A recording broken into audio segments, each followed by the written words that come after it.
La Sociedad Española de Radiodifusión presenta... Ser... ¡Viva la radio! Podcast. Siempre. Siempre, siempre.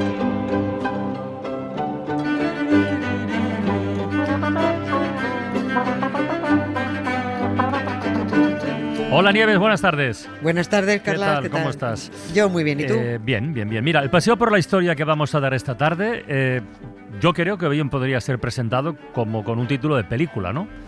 El rey y la monja. O la monja y el rey. Tanto monta tanto. Y el verbo montar, juro por mis muertos que no lo utilizo con mala intención. Otra cosa, ya veremos, otra cosa es que sea el adecuado o no para contar lo que ocurrió entre Felipe IV y una monja llamada Margarita. Sí. Pues tú dirás, eso Sí. en tus manos encomiendo mi relato, no mi espíritu, Nieves. No vamos a dilatarlo más porque Venga. ya lo anunciamos y es un... Hoy vamos a contar efectivamente el supuesto, vamos a dejarlo en supuesto. La leyenda. Sí. Es un supuesto affair erótico festivo sexual del rey Felipe IV con una monja llamada Margarita de la Cruz. Como este relato, que recogió el escritor y cronista de la Villa y Corte Ramón de Mesonero Romanos, y pese a existir un legajo en la Biblioteca Nacional con el título Relación de todo lo sucedido en el caso de San Plácido en tiempo del conde duque, no está claro que se produjera como recogen esos textos. Ya. Habrá que creérselo o mejor no. Se lo vamos a trasladar, pero en fin, que no digan que hemos dicho que esto ocurrió de verdad. Digamos que cuando el río suena agua lleva y que aquel episodio, dado lo gamberro que era Felipe IV, es perfectamente factible, porque extravagancias de este rey con distintas amantes hay para dar y para tomar. Nos vamos al Madrid de mediados del siglo XVII. En torno a 1640. Nos vamos al convento de San Plácido, que está ahí a espaldas de la SER, a espaldas de la Gran Vía. Y está cerrado a cal y canto desde el año pasado porque ya lo dijimos, ya no encuentran incautas o caraduras, según se mire, para mantenerlo abierto. En ese convento estaba enclaustrada la joven y monísima monja Margarita. El fundador del convento de San Plácido era Jerónimo de Villanueva, que era consejero del rey, secretario y amigo conocido, colega, del conde duque de Olivares. Conde duque de Olivares, Olivares. Bueno, que era ya sabemos, mano derecha Sí. de Felipe IV, mangoneador mayor del reino, corrupto, liante y encubridor de novias de su jefe.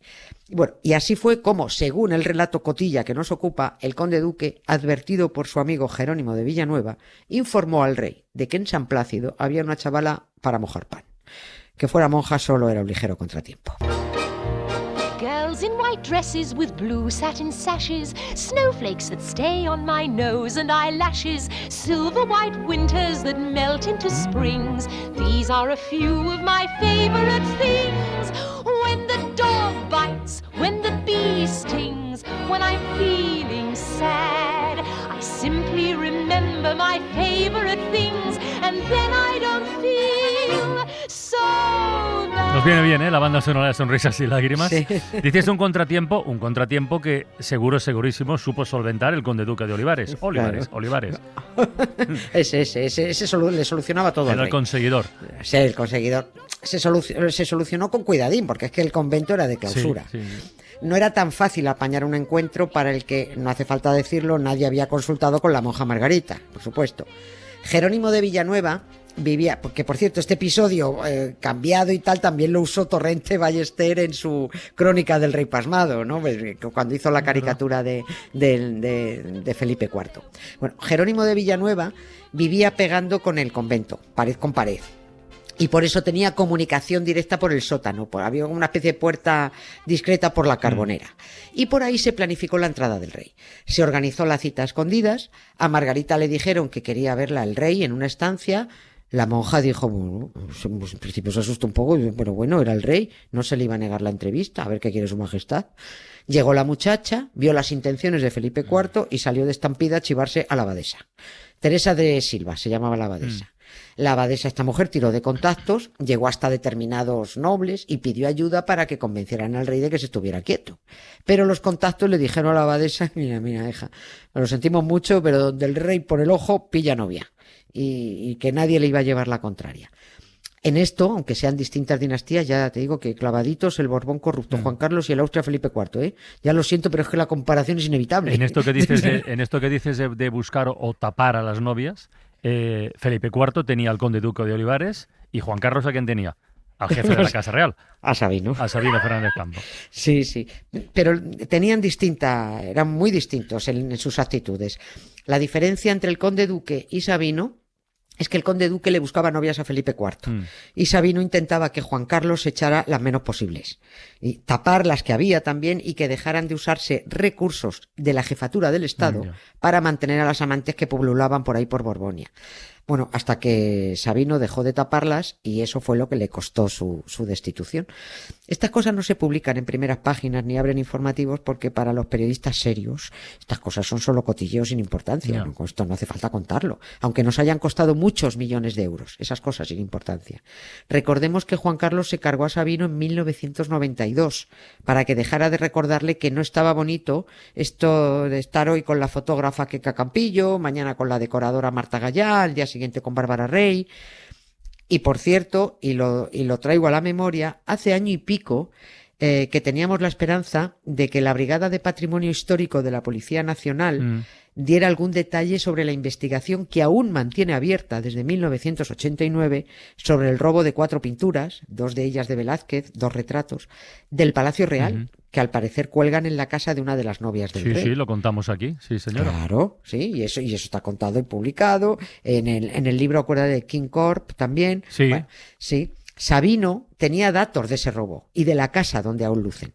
Sabino sabía demasiado y Juan Carlos lo fulminó para que dejara de darle el coñazo con lo que debía o no debía hacer. Ahí fue cuando nombró a Fernando Almansa y le dijo, mira, que era vizconde, y le dijo, mira, tú cobras, callas y me dejas tranquilo.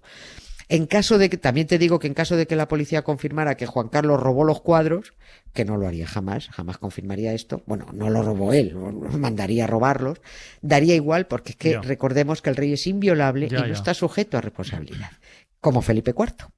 Pero bueno, volvamos a Margarita. Venga, pues ¿qué hizo la abadesa de San Plácido ante la negativa de sus contactos para que intentaran frenar al rey con la pobre Margarita?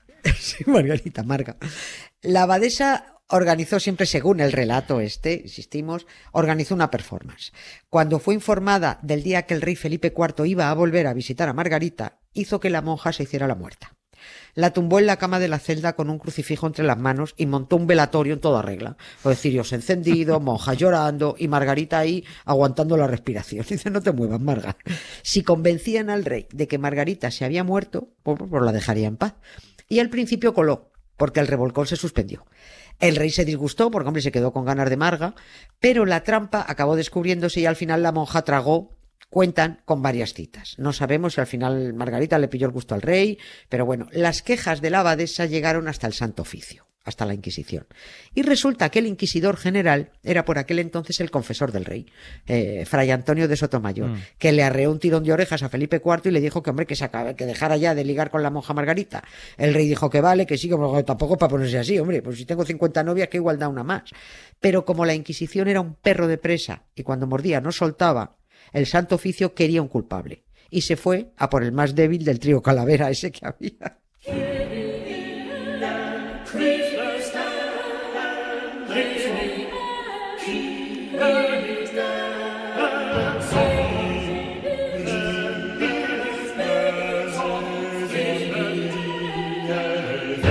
Pues hay pocas dudas de quién pringaría de ese trío Calavera. Pues sería el fundador del convento, Jerónimo de Villanueva. Bueno, que en el fondo solo había hecho de Celestino, tampoco se había mojado más. Este era un mandado, cumplió órdenes, ¿verdad? Este es el pringao de la historia. ¿A quién se le ocurre meterse en tratos con estos dos? Tampoco tenía mucha opción. Jerónimo de Villanueva fue detenido y encarcelado en la prisión inquisitorial de Toledo. Y esto no forma parte de la leyenda, esto fue así, fue encarcelado.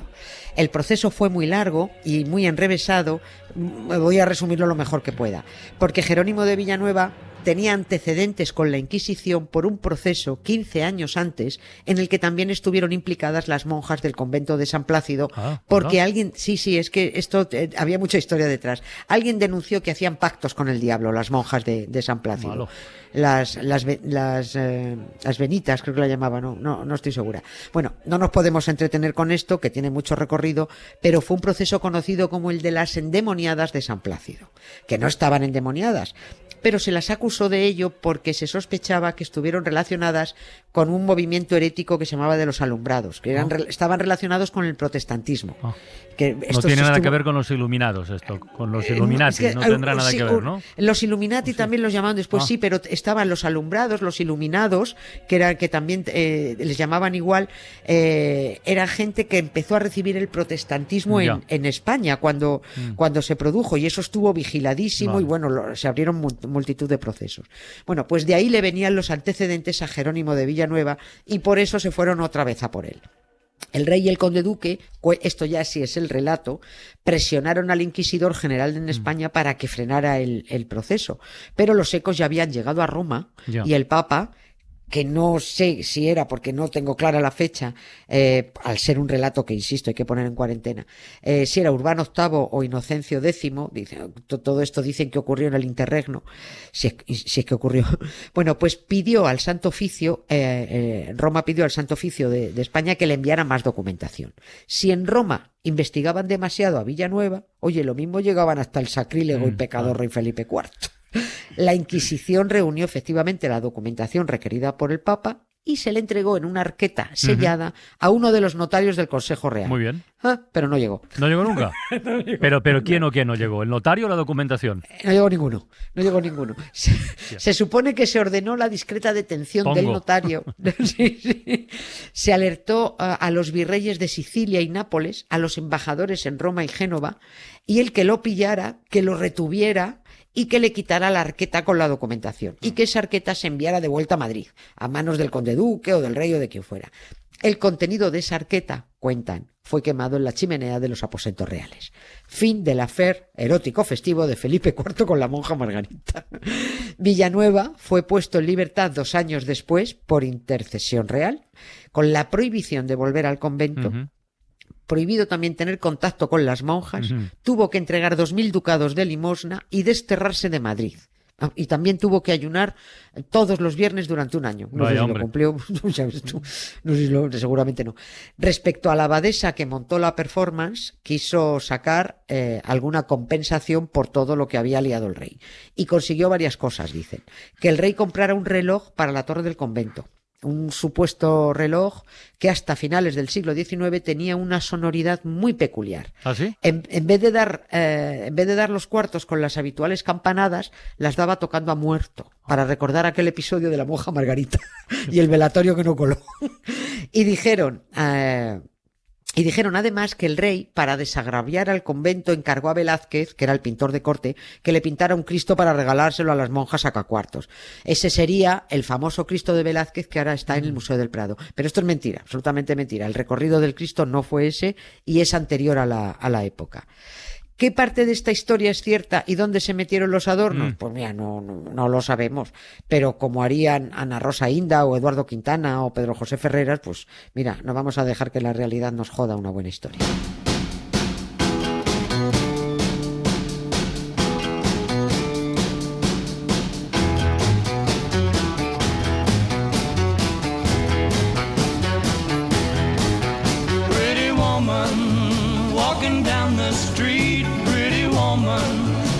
I like to meet, pretty woman. I don't believe you, you're not the truth. No one could look as good as you. Mercy. Pretty woman. Pretty monja en este caso, ¿eh? Vaya historia chula, ¿eh? Vaya historia chula. Divertida, hasta dónde será cierta, no sabe, pero bueno, algo habría, pero vete tú a saber, pero divertida. Y como lo dejamos ahí colgado, pues bueno, pues la hemos rematado así. Ahí siga. Venga, Nieves, hasta mañana. Hasta mañana, muchas gracias. Adiós. Un beso y gracias, chao. Para no perderte ningún episodio, síguenos en la aplicación o la web de la SER, Podium Podcast o tu plataforma de audio favorita. Pretty woman, talk a while. Pretty woman, talk a while. Pretty woman, give your smile to me. Pretty woman, yeah, yeah, yeah. Pretty woman, look my way. Pretty woman, say you'll stay with me. 'Cause I need you, I'll treat you right. Come with me, baby, be mine tonight.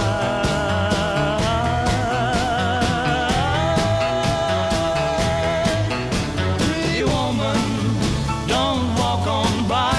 Pretty woman, don't make me cry.